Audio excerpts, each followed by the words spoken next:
you're the best in the team, right, you're not really challenging yourself. So, right, if you walk into a room and you're the smartest guy, then it's not really your room, is it? And it's the same as sport. Every time, or my experience in sport, every time I went to the next level, yeah, the moment you become the best player on that team, you're going to move to a new team and you're at the bottom again. So, yeah, sport's totally different to family teams and business teams, to be honest, as well. But each team is going to be its own dynamic.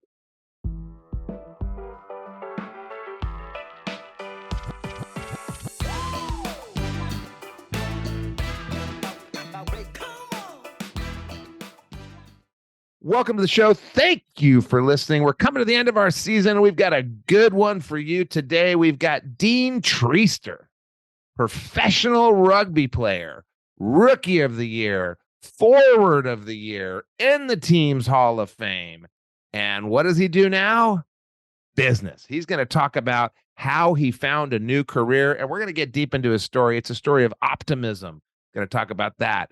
Success and ability to close a chapter and move on, and his take on how important that is in the world, and then turning everything you do into a team.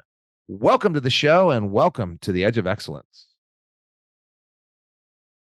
Dean Treister, welcome to the show. We're so happy to have you out of the bush, away from wrestling crocodiles, getting stung by stingrays. Welcome to the Edge of Excellence. Thank you, mate. I appreciate it. You're welcome, What a Treister. great introduction. Yeah, this isn't. You haven't heard the introduction yet. I record that afterwards. This is an exciting episode, Treister, because this could be the last episode of the 4th season before we take 6 months off. So you could earn the spot as the last episode that we put out there before our 6-month vacation. So when people look, it'll be Treister, if this is a good show and if you are funny. So we're going to get started with the typical first question we always ask. Treister, how do you keep the shrimp on the Barbie? How do you keep them from falling through? Right. Shrimp actually just keep the Barbie level. That's easy. Shrimp won't jump off. They're just keeping it level. All right. We'll see if you're ready for the other ones I've got ready to zing at you. Treister, what is your definition of excellence?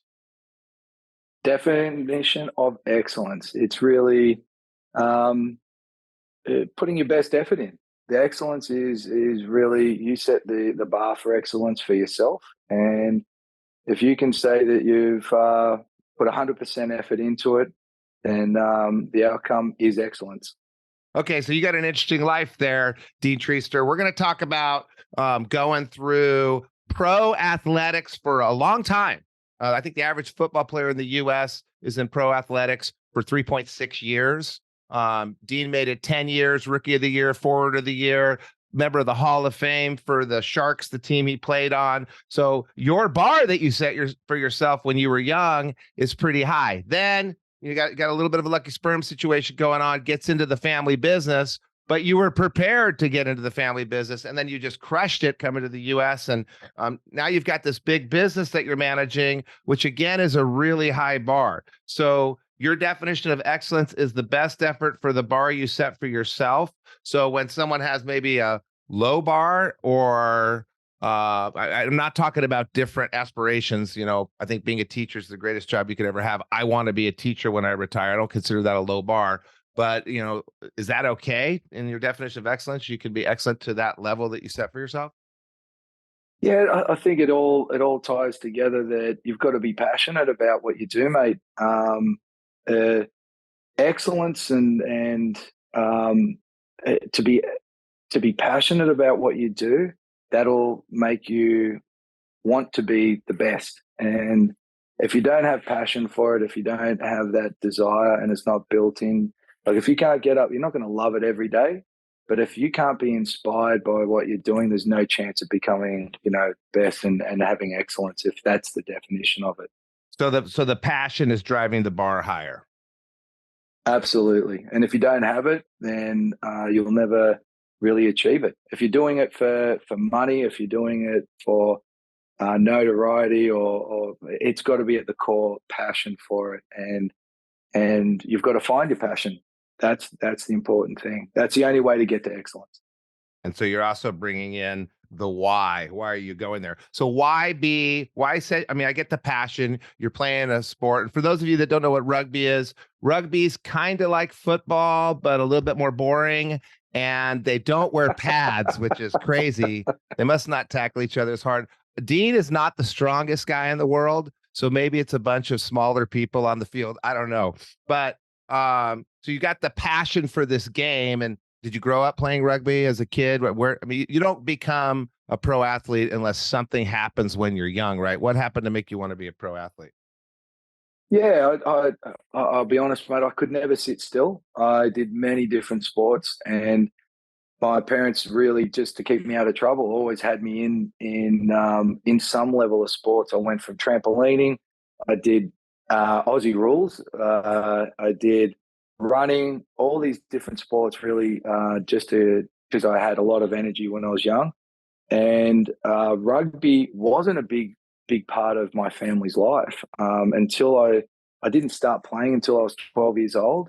And it was because we moved to a new town and I had no friends. And surprisingly, I'm waiting for a comment, but I had no friends there, but all the boys were playing rugby. So I went, okay, so I want to meet people, and we started playing rugby, and then they invited me to like the club team. And to be honest with you, I was really not really not a natural at rugby.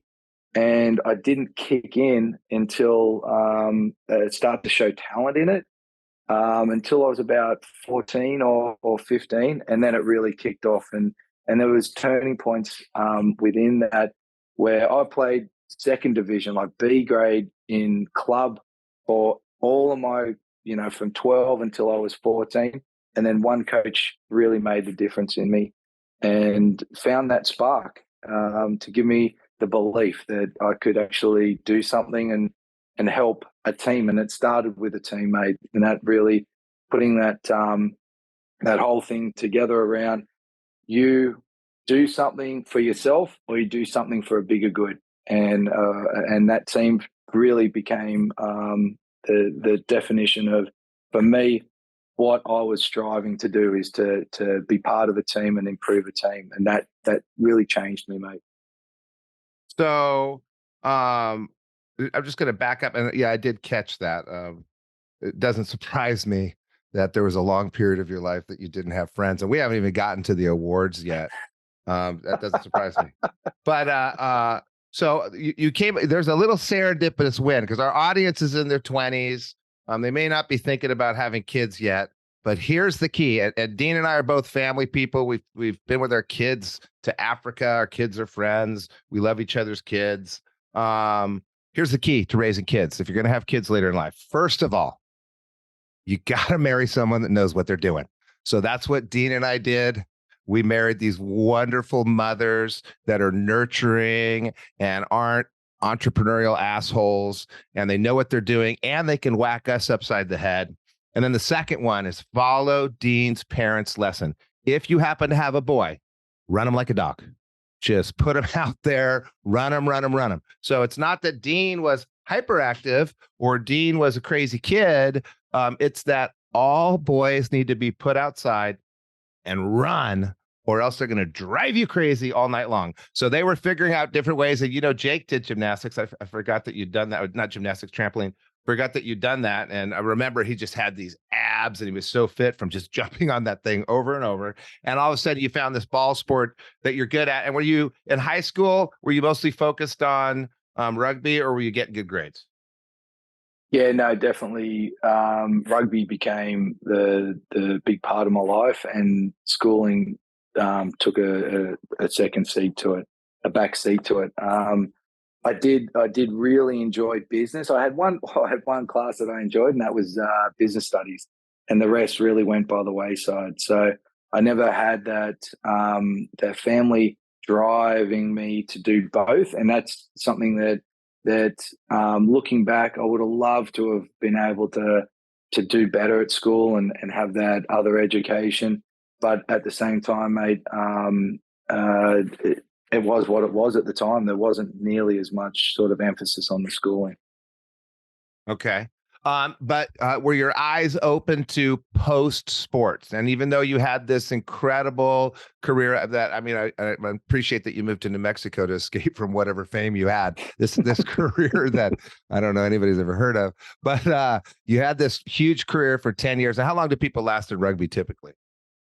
Yeah, it's a long career. Usually, I think it's similar to football over here, mate. 2 to 3 years is a fairly standard career. And they're getting injured, or they're just the young kids are coming in and kicking their butts? Yeah, just turnover and injuries is a big part of it. But definitely, I was super lucky, as in I worked my ass off, and I was right spot at the right time.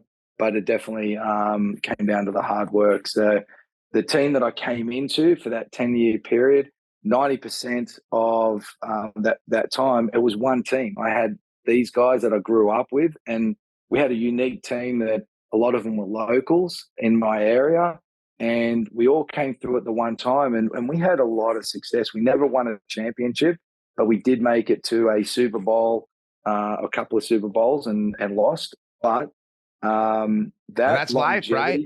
That's life. How many Super Bowls have you been to and lost in your second career of business? So many, right? Oh, mate, resilience is a huge thing that I've taken. Resilience and perseverance is what I've taken from sport into business, mate. And in life, that's everything. You're gonna get your ass kicked. You work your ass off, and then you get your ass kicked, and you got to get up the next day knowing there's another game and there's more coming down the road. So yeah, you don't win them all, and not everyone has a fairy tale ending. My ending in at the Sharks was brutal, mate, and I haven't really shared that with many people over here in the US. But I was at that club at the Cronulla Sharks for 10 years, and we had a new coach come in, and that new coach and I really didn't get on. And I went from one day being like a long-standing veteran there to the next day, truly the next week, I was kicked out of the club and over in England playing. And it was a really stressful time for myself, my wife. I'd just been married for like a year or two. I just had a young kid, and that was an extremely stressful time. But looking back, it was exactly what needed to happen. And that is something that no doubt throughout my entire life, business, personal, growing up, things happen for a reason, good or bad. You don't know why at the time, but you look back at it and you go, that's exactly what needed to happen, including the departure from the Sharks, which was brutal, mate. Absolutely brutal. Okay. Okay. So was Lockie born in England? No, Locke was born in Australia, but he was only 8 months old when we moved to England and played my season over there. And where did you play? In a place called Hull FC up in Hull. It's about 4 hours north of London. No, longer, 6 hours north of London. Cold. And it is a old fishing village. One of the greatest people, hardworking. They've lost the industry up there of fishing. It's changed and all that. But we had a great time up there, mate. Really one of the best experiences. And again, getting away from all of the drama that happened at the Sharks at the end, to go to the other side of the world into an environment where the fans just absolutely loved you. The first game I played over there, the fans already had a song. They were singing it, and I came out. It was really. What's the song? What's the song? I can't remember. They all make Dean, up songs you for suck. players. Dean, you suck. Okay, so now we have the second half of our discussion all laid out. We got to talk about mentorship. We got to talk about the sports takeaways, working, perseverance, the team stuff. We got to talk about keeping your eyes open. We're going to get into your optimism and that entrepreneurial optimism you had. And I just got to stop for a second and say, what is it about Aussie? So your demeanor is not typical right now. And if you're listening right now, Dean and I go way back. Dean, you are the guy that flipped out of the helicopter in Panama, because I've had other people that were on that trip, and we've mentioned we went down to Panama, took the doors off the helicopter. Somebody did a backflip into the Panama Canal, where we had boats with surfboards towing behind to pick us up. Dean is the guy that flipped off the back. We've been all over South America, Central America, Spain. Like I said, took our kids around because we belong to this crazy business cult. But this demeanor that Dean is showing is not his demeanor. He still is that person that's running around that he must have been sent out to play today because he's way more mellow. But I got to ask, what is it about Aussie accents that everybody likes? And I called Dean the other day because I got one of my many speeding tickets, and I go in and there's a, hey, mate. And there's Sheriff Deputy Baker, all super cool and nice, ready to hit me with a $500 fine because he showed up, and he pulled my record too. So he knew that my system is postpone, set the court date, postpone, always at the last minute. Show up, the cop's not there, you're let off. But no, Sheriff Baker was on to me, and I still love the guy. And shout out to Joe Bacara and Sheriff Baker here in Orange County looking out for us. How do I like a guy that, is probably out to get me? The police just need to give up on my. I've been to race car driving school with you in 2 different continents. I mean, we're good drivers. You're not as good as me, and you still owe me $100, dude. You still haven't paid me the $100 for losing. Well, you only want to get the $100 because you gave $150 to the guy to make sure that you got a medal, mate. And we know that is true. Anyway, shout out to Sheriff Baker, but please let it go. Dean and I are pretty good drivers. Me, a little bit better than Dean. What is it about you Aussies and your accents that people like so much? I don't, mate. It's honestly, it's because it's different to what you're used to. Americans go across to Australia and everyone loves your accent. It's like the French. No one really likes the French personality, but they love the accent, and it's because it's different, mate. That's what I see anyway. And honestly, we're nice people. What can you say? Also, Dean, the other award that we didn't mention, 2 years voted the most annoying person in rugby on the whole continent and all of professional rugby. Yeah, that was voted. Just to be clear, that was voted by the other players in the league, right? So yeah, your peers. I'm annoying to them, if I'm annoying to them, that means that I'm doing my job because I'm beating them, and so. Well, Dean, I'm just going to say it's no longer your job. Like, as a buddy of yours, like MVP. As a buddy of yours, it's no longer part of your job. Okay, so let's get back to business here. So you're in pro sports, you're crushing it. You're dealing with all this life stuff early. It's like that's kind of what this show's for. You need to learn stress management. You need to learn work ethic. You need to learn perseverance. You need to learn EQ. You need to learn how to sell yourself. All this stuff you're getting at a 10x level, drive, work ethic. You're learning all this stuff. You do the go to another continent and play the sport over their game. And then all of a sudden you're deciding, okay, I want to one day be, this super successful entrepreneur. I want to one day live down in Laguna Beach and check out the water and have this giant pool in my backyard. I know exactly what I'm going to do right now. Is that how it happened? No, mate, I always had, I've never ever not believed, and this is one of the strengths my parents gave me, is I've never believed I can't do something. And that's, and so the first time I ever came to America, I was 15 years old, and we walked into our competitor. We ended up actually acquiring this company, but one of the largest sample makers in the US. We walked in, first time I'd ever seen a facility, a manufacturing facility with, more than 200 people. This facility had hundreds and hundreds of people. And I made a decision at that point that I was going to have something like that. And so right from there, I don't even remember it. I remember saying it to myself, and I went, all right, I'm going to do it. And I never once was told by my parents or by anyone that I couldn't do anything. And even though, the likelihood, sometimes you shoot at these things. Did I set goals that I didn't achieve? Yeah, of course. But I'm telling you now, I set massively high goals that even not hitting them, it was very, very successful. So, okay, so we're going to back up a little bit, though. So we skipped a couple years. And by the way, Sean Baldwin just texted me. He said, listening to you talk is making him want to kill a kangaroo. That's just a text I just got. Shout out to Sean. Okay, so 2004, you retire from rugby, which is a long time. And I'm surprised you, I mean, I have way more injuries than you. I'm surprised you weren't beat up a little bit more than you are. 2006, your family builds this factory in China and you move to the US, and that story happens that's going on right there. But in that 2004 zone, 2002, 2005 zone, your family's got a business. Not everybody's got a family business, but what's the process of, I'm going to go kick butt there now? I mean, how did you could have gone into real estate. You could have gone into starting a whole different company.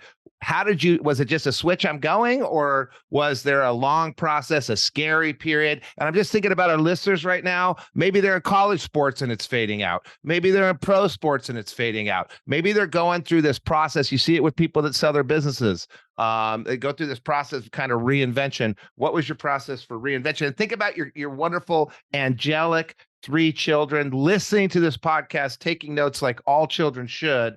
They're going to go through this reinvention period. What did you do? What was your process? How did it happen? Because you had to make a choice. Oh, great. I've not really thought about this. Good question, mate. So the stress of moving on, whether it be relationships, careers, or whatever, I think one of my strengths is that I can just turn it off, my old, and just walk away and not think about it. So when I look at my friends in rugby that tried to hang on, they extended their careers, and it's similar to relationships or even in business. You try to hang on, and it really makes you suffer for your next where you're going to go. So for me, when I went from rugby, and I had the opportunity to keep playing rugby, but it was, I really didn't feel that passion for it. And then I just put a line in the sand and went, that's it, I'm moving on. And when I did that, I then threw everything into business. And I looked at, real estate. Like, it's funny you said that, real estate. I actually also looked at being a politician. They tried to get me into being the local representative because I had a presence. And it's really important when you're going to make a change like that, mate, that you do it again with a focus around what gets you inspired. It may change again, but when you get the opportunity to start again and move on to a different career, you pick something that you're really going to get after and it gets you excited. So for me, that was a game changer, and I think that's one of my strengths is that when I'm from rugby, I went, okay, that's done. I'm over that, and I achieved what I did. Then I went into business, and I went, I'm all in on that. And it's not fun, going into an office, and I had a huge learning curve. Absolutely, even to the basic things where I'd go to a customer and I'd turn up in shorts and a t-shirt when I should be turning up in a suit. And I had one of our major customers actually ring my mum and say, next time Dean comes out, can you just please make sure he wears like some business attire? So you're 28 years old and 19 years old all over again. Correct, mate. And those things, you have to be humble, or no matter what, you got to be humble. And I've gone from being a veteran at 28 in a career in a sport to being a total amateur, and I embraced it. And you've got to, and for me, that really is what I think is one of the strengths. And mate, you see people go from job to job, and they get hung up on the old job or relationships, or you go from college and I can't let college go. I'm still living that. That is something that I think holds a lot of people back. Or it's not hold them back, it just extends. It doesn't allow them to move forward faster. Okay, so you're a kid in high school. You don't really like high school, but you like your business class. Your family's got this business. You're going to the office, checking things out. You have this secondary passion to sports. You weren't nurturing it. You weren't feeding it. You weren't reading business books while you're playing sports, but it was hovering there. So it was kind of a natural shift over to business. It wasn't like you're starting over. Yeah, and I enjoyed it. Mum and Dad made it. I enjoyed sitting there seeing my dad and mum have dinners with our clients. So I loved the feeling of going into the facility and having that team there. It really, it's how you look at it as well, mate. Like I I learned about stress very early in sport, and being able to overcome or change a stressful environment to look at it differently. And so, Yeah. So your secondary passion. I just want to call out to the listeners right now that are in this situation. Maybe they don't have a secondary passion. Probably they don't have a family with a business. So we've talked about this numerous times. You don't get to start up a branch of the family business. You don't get to take over the family business. None of that happens until you earn your way. So Dean's talking about all these values that we're going to get to in a second and these character traits.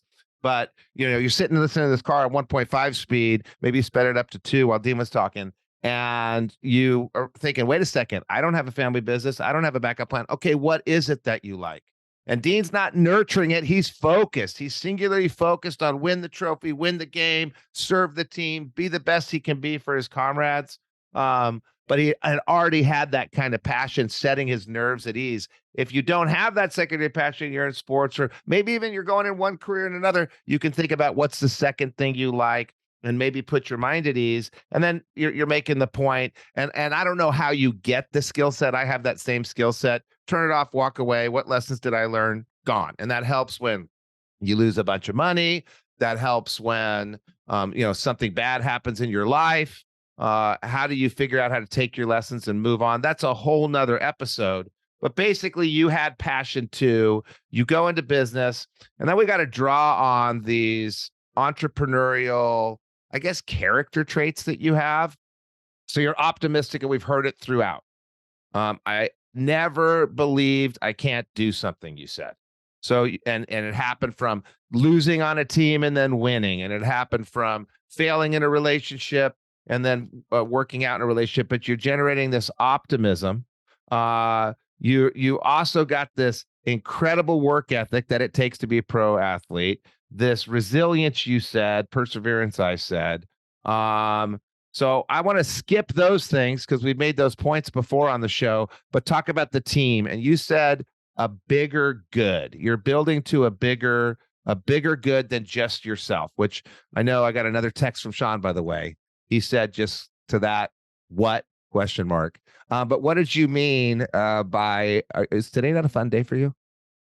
Dean Treister, you are the funniest person I know. I've seen Dean Treister work his magic on a 5-hour plane flight to the point where people were crying and lives were changed. Is today not a good day? Because I'm throwing them at you. I'm lobbing them. I mean, that's 2 Sean Baldwin references. I got nothing from you. So let's get back to the point since that's what you want to do. Team. That came from sports. What can people that maybe weren't in sports, how did that teamwork, that better good apply to coming over here and starting up a branch of the business from the ground up out of your garage? I think, weren't you guys living in beautiful New Jersey and you were running this stuff out of your garage? yeah, mate, in the house, this is where it all started. And a team doesn't have to be a sporting team. Your family's your team. Your friend group's your team.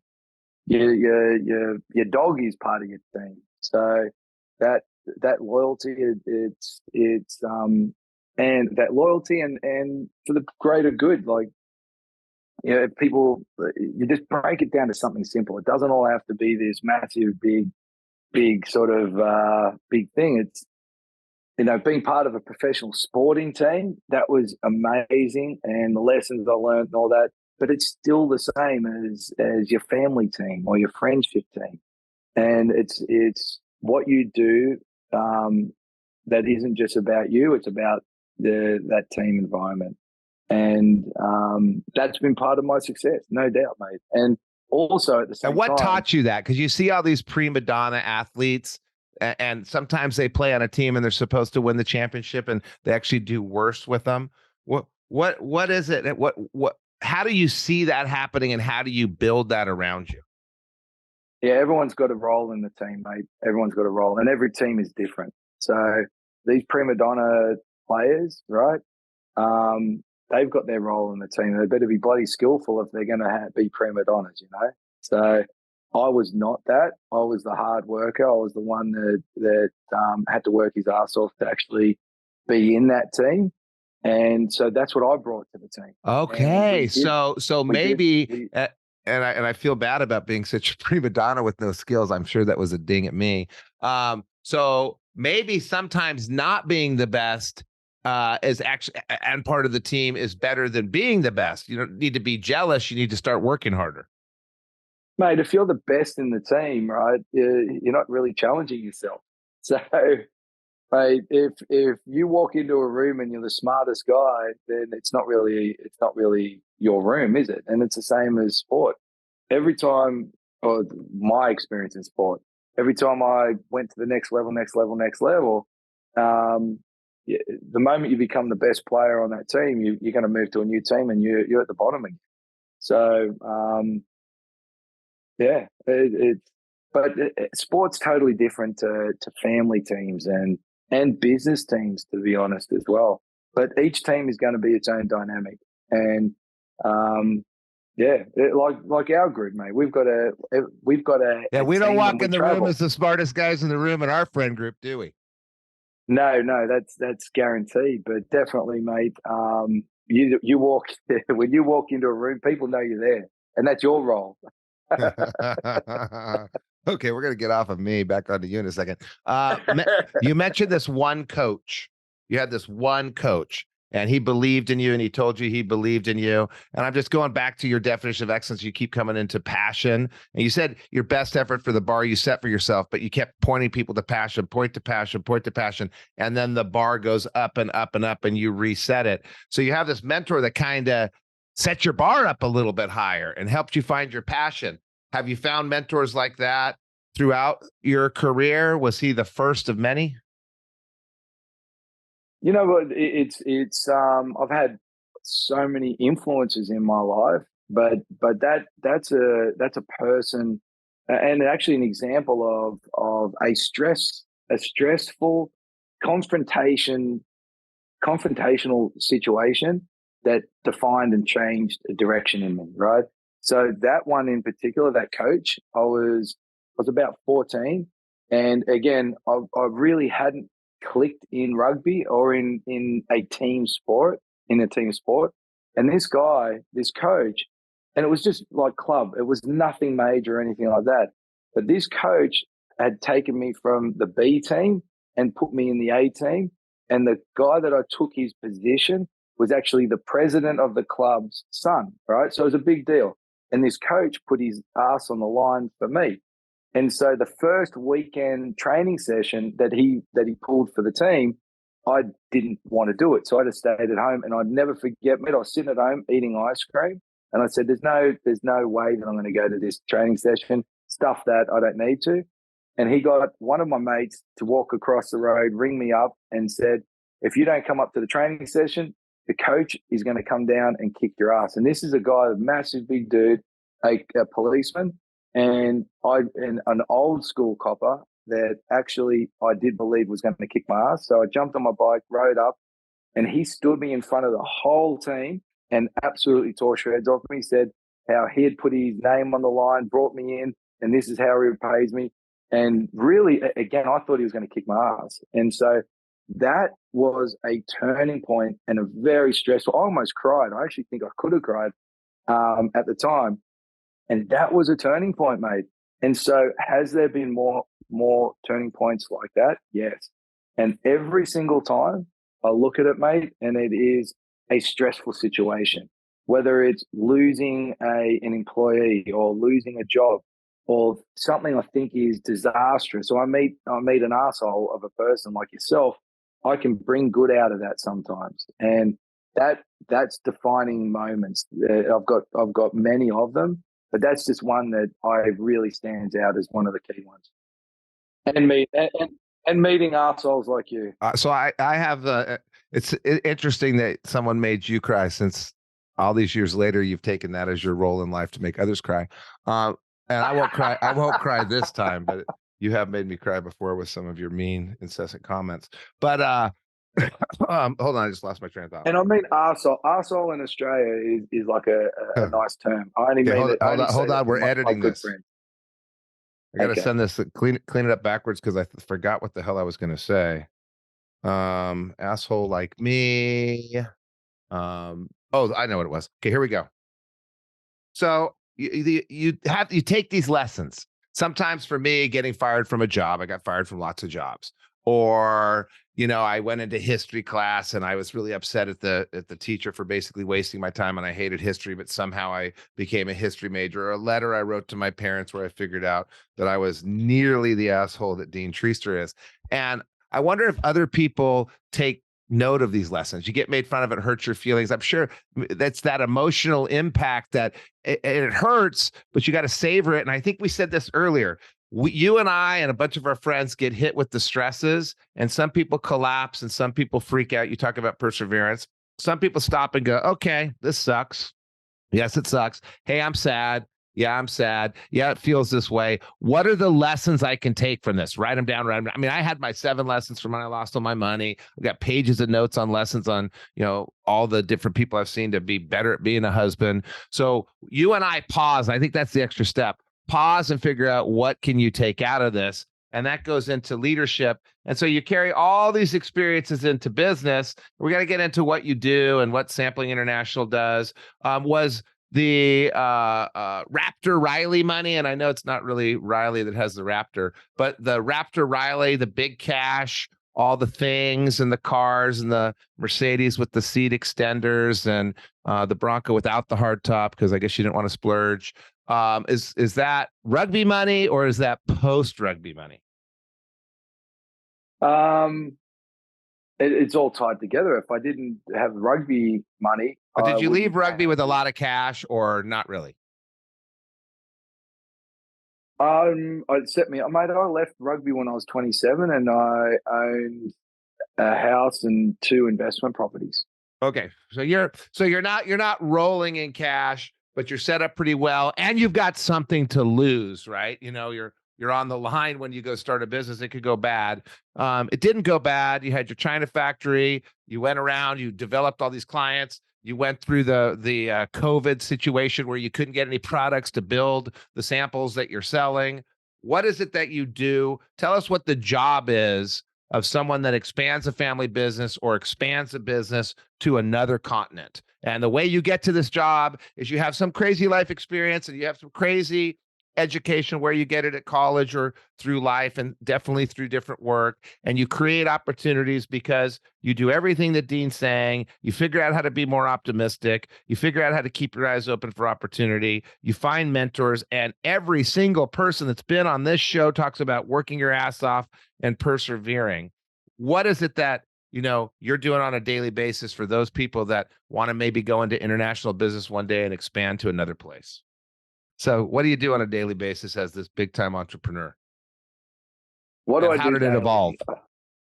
daily? Yeah, right now, daily, I'm really looking at the future of our business and our industry as an overall, where it's going. Our industry, just so everyone knows, we make samples and we support manufacturers of home improvement products. So if you walk into Home Depot, you'll see you're looking for flooring. The sample that you look at is what we make.